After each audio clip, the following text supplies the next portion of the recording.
حسان بھائی ایک بات تو بتائیے, کہاں پہ عاشق فردوس اوان صاحبہ, پھر اس کے بعد جو ہے فیاض الحسن چوہان, پھر فردوس آپا, پھر فیاض الحسن چوہان, اور پھر ایک دم آپ کو دیکھنا وزیر اطلاعات کے جگہ پہ, یہ بالکل ایسے ہی ہے جیسے black and white T V کے بعد ایک دم آپ L E D T V دیکھیں.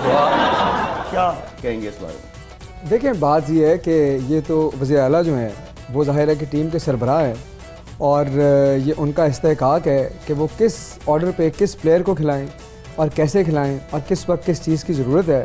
تو میں سمجھتا ہوں کہ یہ ترجمانی کے مختلف رنگ ہیں اور سب رنگ آپ کے سامنے ہیں, اور جب جس چیز کی ضرورت ہوتی ہے وہ چیز ظاہر ہے کہ وہ استعمال کرتے ہیں, اس پلیئر کو لے کے آتے ہیں سامنے. آپ کو نہیں لگتا کہ you are the true face of P T آئی؟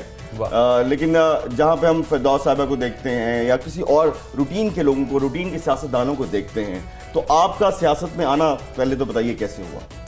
میری جو نظریاتی وابستگی تھی پی ٹی آئی سے وہ بڑی پرانی تھی. ویسے آپ اتنے پرانے لگتے تو نہیں. بس کچھ چیزیں جو ہیں وہ نہ ہی پوچھیں تو بہتر ہے. کچھ ایسیاں بھی ہیں جڑیاں نہیں پوچھنا, بتھیریاں نے جی, بتھیریاں نے.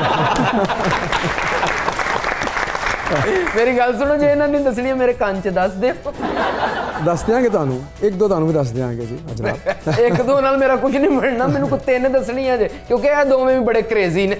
تسی میری پوری ہسٹری نکلوانی ہے جی. دیکھیں بات یہ ہے, جو آپ کا سوال تھا وہ یہ ہے کہ میرا کیونکہ تعلق پہلے میں سول سروس میں بھی رہا, اس کے بعد ریفارمز کے ساتھ بھی تعلق رہا, صحافت سے بھی تعلق رہا ہے, میں لکھتا بھی رہا ہوں اخباروں کے لیے, تو یہ کئی طرح کی ایسی چیزیں تھیں اور سیاسی وابستگی بھی تھی. تو میرے خیال میں کہ اس وقت اس جگہ قیادت نے یہ محسوس کیا کہ ایسے بندے کی ضرورت ہے جو ہماری پرفارمنس بتا سکے لوگوں کو, جو ہم نے کام کیا وہ لوگوں کے سامنے رکھ سکیں, اور میں سمجھتا ہوں میرے لیے باعث فخر ہے کہ انہوں نے پہلے کے جو لوگ تھے آپ کی جگہ وہ صحیح نہیں بتا رہے تھے. دیکھیں وہ بہت اچھے پولیٹیکل ورکرز تھے, اور انہوں نے ہمارا جو سیاسی نظریہ ہے, کیوں نکالا؟ یہی تو نواز شریف صاحب نے بھی پوچھا کہ مجھے کیوں نکالا. نواز شریف صاحب نے جواب نہیں لبے حالت کرتے تسی. نہیں دیکھیں, یہ میں آپ کو کہا نا کہ یہ جو ٹیم کے کیپٹن ہوتے ہیں یہ ان کا استحقاق ہوتا ہے, یہ ان کا حق ہے کہ وہ جس وقت جس کھلاڑی کو چاہیں کھلائیں. لیکن جب آپ دوسرے تیسرے آرڈر پہ کسی کھلاڑی کو لے کے آتے ہیں تو اس کا مطلب یہ نہیں ہے کہ پہلے آرڈر پہ جو کھلاڑی آپ لائے تھے وہ اچھا کام نہیں کر رہا تھا. شاید اس کا کام پہلے آرڈر کی پہ کھیلنا تھا, دوسرے نمبر پہ آنے والے کا کام دوسرے نمبر پہ کھیلنا تھا. تو ہر ایک شخص کا کردار فرق ہے.